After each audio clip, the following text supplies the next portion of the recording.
back to another day of online learning and art at home with Miss Q. I'm going to be showing you how to draw something that relates to spring, as well as this weekend if you celebrate Easter. Very own bunny that has a lot of texture on it. Texture is the way that something feels. So we're going to be creating texture with lots of different lines, as you can see here. And I'm going to show you how to draw this bunny step by step. Now you'll see that I also used some of my other projects. This is the shaving cream marbling video that you might have done with me last week. So if you still have some of that paper left over from that project, this would be something really cool that you could cut and glue onto it. So if you have that, get that out. Otherwise, any piece of paper will do. All you're going to need for this project is paper, a pencil, some kind of black marker, doesn't matter if it's Sharpie or not, and maybe a thinner marker or pen to go over that. If you want to extend it and do this part of it, you're going to need scissors and glue. Before you get started, let's say our art mantra just like we do at school. My mantra: I am positive, I am creative, I am mindful, I am amazing, I am an artist. All right, artists, all you need is a piece of paper. I suggest putting a piece of paper over top of another if you're ever using Sharpie. That way you don't end up bleeding through the paper onto the table or desk that you're working on. So that's why I have a piece of paper underneath. Then I have a pencil, a regular Sharpie or black marker, and then a thin pen or marker. Now I'm going to fold my paper in half horizontally, very lightly creasing it. Now I'm going to fold it the other way. So you might know these as hamburger and hot dog style. Once I fold the paper both ways, in half and in half again, it's going to create this T or X in the middle of my paper. Now that's going to be able to help me share with you where to draw different shapes. I'm going to start under the middle line by drawing an oval or a circle underneath that middle line. Now you should use maybe pencil if you think you might need to erase. That way you don't waste paper, but I'm using Sharpie so that you can really see what I'm doing. After you draw your oval or circle underneath the middle line, I'm going to be connecting this oval or circle to my middle line by drawing the letter J. I'm going to practice with my pencil first, just in case, because nobody's perfect. Just keep going even if you make a mistake, or you could always pause the video. Now I'm going to do the same thing symmetrically on the other side of my paper, so kind of making a backwards J on the other side, connecting the bottom of my circle to the top or the middle of my paper, to the top of that line there. After I have both sides connected, now I'm going to do something on the top of that line. I'm going to ghost draw with my finger first before I even do it with my pencil. I'm going to be connecting these two lines together with a dome shape on the top, a half circle or semicircle. Now I'm going to trace it with Sharpie. Oh, and so is Sketch. My friend Sketch here is going to help me sketch, it looks like. Okay, cat butt. Let's get that out of here. All right, back to drawing. Now I'm going to draw the bunny ears.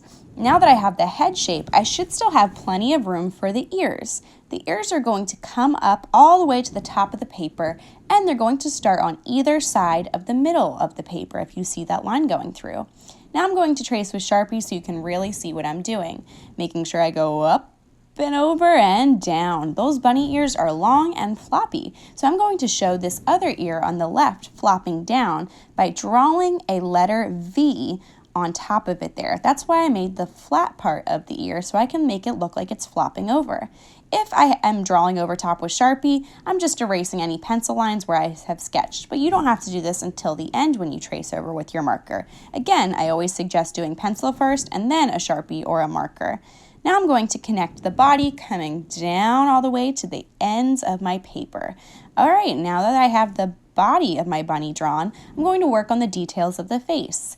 I'm taking my pencil to connect it to that circle at the bottom with a curvy line. It's not a perfectly straight line. This is going to make the separation for where I'm going to put the eyes on either side. So for the eyes, I make a circle or an oval right underneath that middle line. Now I'm going to draw another circle inside, leaving a little bit of white space for the little highlight of the eye. Now I'm going to go ahead and draw a U shape. That U shape is going to become my bunny's nose. Now, just like we started out at the beginning, I'm going to be drawing the letter J. That letter J is then going to reverse and do the same thing symmetrical on the other side there. Now that I have both of the bunny's nose and mouth, I can color in some of the eyes. If you wanted to leave these open, you could color with a color later on. Now I'm going to take my pencil very lightly to make stripes on my bunny. Now, these stripes are as a guideline, so it's important that you press very lightly with your pencil. The goal is not to see the stripes, but just as a guideline for me, because this is where I'm going to use to make my texture. When it comes to that middle circle, or where the bunny's nose is, I'm making circles instead of stripes. This is going to show that the bunny is 3D, and I'm curving those lines where they would be curving on the parts of the face. Now, with my thin Sharpie or thin marker, I'm going to take it and make little vertical up and down lines or little stripes next to each other all the way around each line. It's almost like I'm making side-by-side tally marks, but a whole lot of them.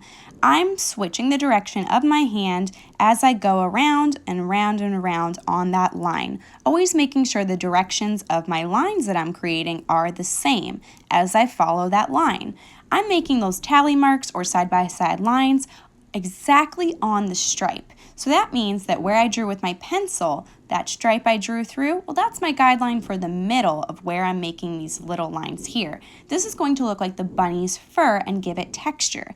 It's important not to give up on this part, even though it's a lot of work and a lot of little lines. If you need to take a break, absolutely go ahead. Do a stretching break for your hand, because this is using those motor skills and motor muscles in your hand, and it's a lot of work. So make sure that you take a break if you need to. Stretch out that hand, shake it out, and just know that I'm fast forwarding this part of the video, so you're going to definitely take a little bit longer on this part, but I didn't want to make you watch me here. So I am going to show you how I go all the way through my bunny. Yes, it's a lot of lines. Oh my goodness, if I were to count up these tally marks, it would be a whole lot of marks.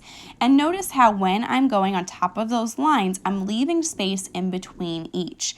Giving that little bit of white space in between where my stripes were is going to create the illusion that this bunny is really three-dimensional, meaning that it looks more realistic. It's not just flat on a piece of paper, which would be called 2D or two-dimensional. Now, by creating all these little lines and by curving my lines, not just making them go straight across the bunny, and changing my line direction with every different part of the bunny, like if it's around its nose, I'm going circular pattern around and around, or if it's around the cheeks of the bunny, notice how I kind of curve them a little bit as I'm going. I don't just go straight across stripes with the bunny. I keep changing it to make it look more real. Now I'm also creating texture, or make it look like the bunny has texture. Even though you really can't feel this piece of paper and it doesn't feel like a bunny, it's going to make it look more like you could feel what a bunny looks like. And a bunny probably feels very soft and furry, and you can see that in this bunny too, just by looking at it. So you might have to pause this part of the video because that part did take quite a while. If you have to pause to catch up, that's okay, but I'm gonna keep moving and color my nose with a crayon, maybe add some whiskers to my bunny, but that's all optional and up to you. I'm going to be cutting my bunny out and gluing it to a background piece of paper. In a previous video on YouTube, I did something called shaving cream marbling to create this really cool technique on this piece of paper. I'm going to be cutting mine out and gluing it to it, but if you haven't done that, you could use any piece of paper or not cut it out and just color your background. But when I'm using my scissors, I make sure that my scissors are just opening and closing with baby shark jumps, being very careful to cut on the line, and my other hand does all the turning. Then I'm going to use a glue stick to put some glue on the back, and then line up my bunny with the bottom at the bottom of the paper and carefully stick it down and press down to give it a massage and make sure it's glued onto that paper in the background. All right, now that I'm finished, artists always sign their work when they're done, usually in the bottom left or right corner. I cannot wait to see your finished masterpieces. Please make sure that if you're my student, you upload a photo of your awesome art to Artsonia, and you could get some house points too for doing this lesson. Have fun, artists!